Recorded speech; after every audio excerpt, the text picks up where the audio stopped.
Fala pessoal, meu nome é Shinahan Vulcão, esse é Me Acabei de Ler, sejam bem-vindos a mais um vídeo aqui do canal. E hoje vamos falar sobre livros de chorar. Se você é novo por aqui, já deixe seu like, se inscreve no canal, ativa o sininho para receber coisa nova 2 vezes por semana e manda o nosso conteúdo para o máximo de pessoas que gostam de literatura, que gostam de ler, que você conheça. Isso ajuda demais o canal a continuar crescendo.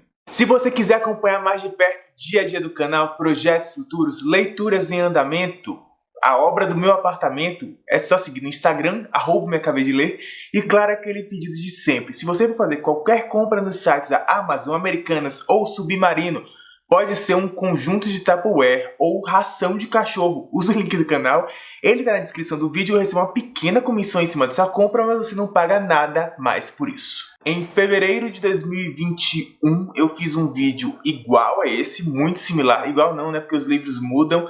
E vocês gostaram bastante, o retorno foi muito legal, principalmente lá naquele começo do canal, que era tudo muito pequeno. E já ali eu percebi que existe um apelo para esses livros que me destroem.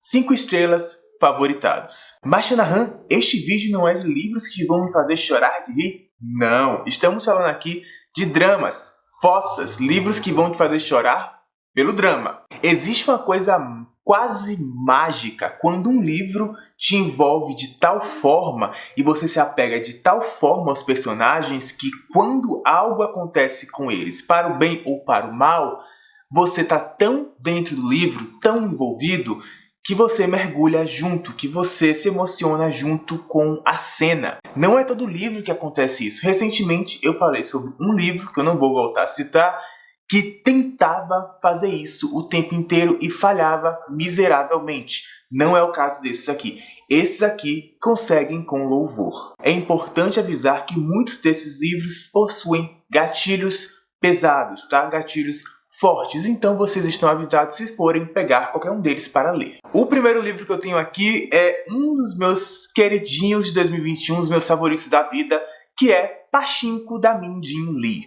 Eu já panfletei esse livro aqui à torta e à direito, ele é fantástico, ele é uma obra de arte e eu vou defender isto até o fim. Na real, acho que eu nem preciso defender isso, porque boa parte das pessoas meio que concorda com isso. Nesse livro acompanhamos a história de uma família coreana que se muda para o Japão por situações urgentes, enquanto a Coreia faz parte do Império Japonês. E no Japão, onde eles passam quase 100 anos, onde acompanhamos essa família por quase 100 anos, 4 gerações, eles são vistos como cidadãos inferiores, como menores do que os japoneses. E acompanhamos página a página, ano a ano, a história dessa família que passa por diversos momentos da história do mundo, incluindo a Segunda Guerra Mundial. A chave desse livro para gerar tamanha emoção no leitor é a forma como ele é escrito. Ele é escrito com tanta calma, com tanta perícia, com tanto cuidado, que quando as coisas acontecem com esses personagens, boas ou ruins, você já está completamente dentro dessa família, você já faz parte dessa família. Só que a história dessa família, que você meio que começa a fazer parte em certo momento, ela é cheia de reviravoltas, cheia de percalços. Imaginem a situação no cenário que eu descrevi a vocês. Você torce por eles com tamanho fervor que qualquer coisa mexe com você. É uma das histórias mais lindas que eu já li, mais bem escritas que eu já li e uma das mais emocionantes que eu já li. O segundo que eu tenho aqui, eu tinha prometido que não teríamos comédia, mas o choro não vem por causa das risadas, tá? Eu estou falando de Gente Ansiosa, do Fredrik Backman. Esse livro conta a história de um ladrão de bancos que está fugindo da polícia depois de tentar realizar um assalto. E para fugir ele entra no apartamento que está à venda, onde está havendo a reunião para venda, sabe? Que as pessoas vão ali para meio que dar lances. Não é muito comum no Brasil, mas lá fora é uma coisa muito comum. E ele toma as pessoas que estão dentro do apartamento como reféns.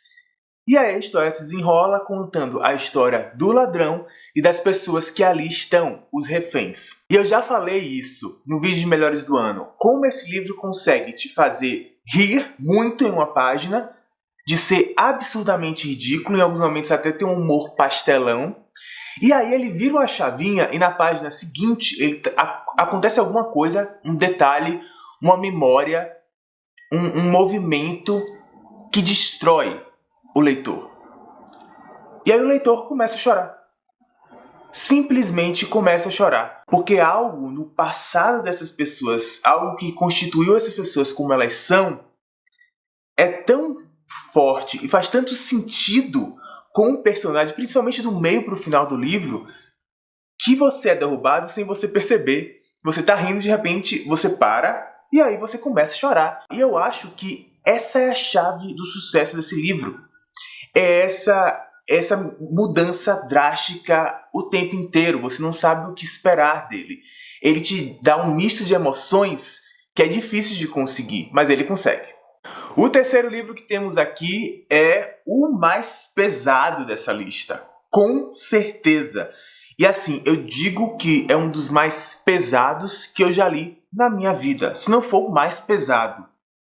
Talvez seja o mais pesado. Eu estou falando de Herdeiras do Mar, da Marilyn Brast. Eu quero começar dizendo que a escrita desse livro é incrível, é lindíssima, é fantástica, principalmente descrevendo coisas tão bizarras, pesadas e grotescas como as que são descritas aqui. E nesse livro acontecem coisas que são citadas, apenas citadas em Pachinko, tá?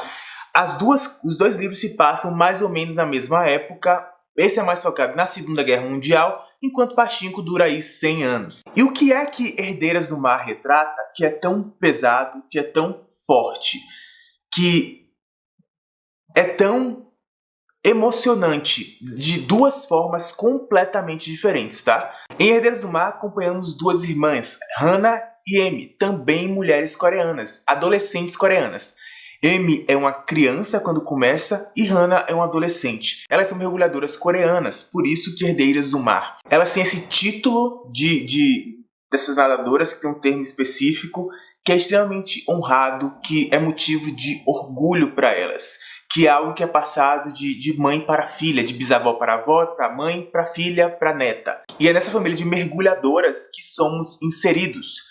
Só que, em certo momento, Hana, a filha mais velha de 16 anos, é sequestrada. Ela é sequestrada para servir na guerra, pro lado japonês. Só que agora eu vou explicar o que acontece. Na Segunda Guerra Mundial aconteceu uma atrocidade chamada mulheres de conforto, ou mulheres de alívio, que eram mulheres que eram sequestradas, mulheres e crianças que eram sequestradas pelos japoneses durante a Segunda Guerra Mundial, principalmente coreanas e chinesas, para servir como prostitutas, como escravas sexuais aos soldados japoneses durante a guerra. Por isso o nome Mulheres de Conforto e Mulheres de Alívio. E esse sequestro aconteceu numa escala gigantesca. Foram mais de 200 mil mulheres usadas desta forma. Não apenas chinesas e coreanas, mas também filipinas, até holandesas, para vocês terem ideia. Porque existia ali as índias holandesas e algumas holandesas moravam lá. E essas também foram sequestradas e escravizadas dessa forma. Então, voltando ao livro, é isso que se passa com Hana nesse livro. Então acompanhamos Hana passando por isso e sua tentativa de voltar para a família, de um lado, e do outro lado temos a família e aquela expectativa eterna de ela vai voltar, vamos voltar a vê-la. E é essa história que nós acompanhamos aqui. É uma das histórias, gente, mais brutais que eu já li. Então, mais uma vez, não é para todo mundo, tá? Não é um livro para todo mundo. É um livro incrível, muito bem escrito, que retrata um momento bizarro da história e que deve ser lembrado para não ser repetido, para não ser esquecido. Mas não é um livro para todo mundo. E é sim um livro que machuca e faz o leitor chorar e se emocionar e doer, tanto de um lado como do outro. Se você se coloca de um lado ou do outro dos pontos de vista do livro, ele machuca você. É por isso que ele tá aqui. Saindo dessa coisa super pesada, esse realmente é pesado, gente. Ele é realmente um dos mais pesados que eu já li. Vamos para um mangá, né? Agora saindo da Coreia para o Japão, que é O Marido do Meu Irmão, volume 1 e 2. Neste mangá, super fofo, super delicado, nós acompanhamos a história de um canadense que se torna viúvo de um japonês. Então ele vai visitar esse japonês e a filha dele. E ele passa um tempo lá para conhecer a família, para gerar laços. Então é uma história super fofa, doce, super doce. Super educativa, eu até diria, que trata de luto, de abertura para coisas diferentes, de diferentes orientações sexuais e como as pessoas só são como são por uma construção social. E como você vê que crianças, quando são orientadas para a direção certa, elas crescem e se tornam adultos abertos e que entendem a igualdade das coisas e que não existe nada de antinatural nisso, sabe? Uma história também de perdão e de reconciliação consigo mesmo, até diria. São mangás para você pegar em momentos que você está precisando sorrir um pouco, sabe? E nesse sorriso, algumas lágrimas podem vir. E elas são muito bem-vindas, porque muitas vezes histórias com personagens centrais LGBTQIAP+, elas têm um final difícil, um final doído, um caminho doído, como o próximo que eu vou falar aqui, como o último livro que eu vou falar aqui. Só que esse não é o caso. Esse é o oposto. E às vezes tudo que a gente precisa, eu vivo falando sobre isso aqui, às vezes tudo que a gente precisa é dar um sorriso. É terminar o dia bem. E eu acho que isso aqui faz muito bem esse papel. O último livro que temos aqui, ele é pesado. Ele é bem pesado também. Não tanto quanto a Herdeira do Mar, mas ele é bem pesado.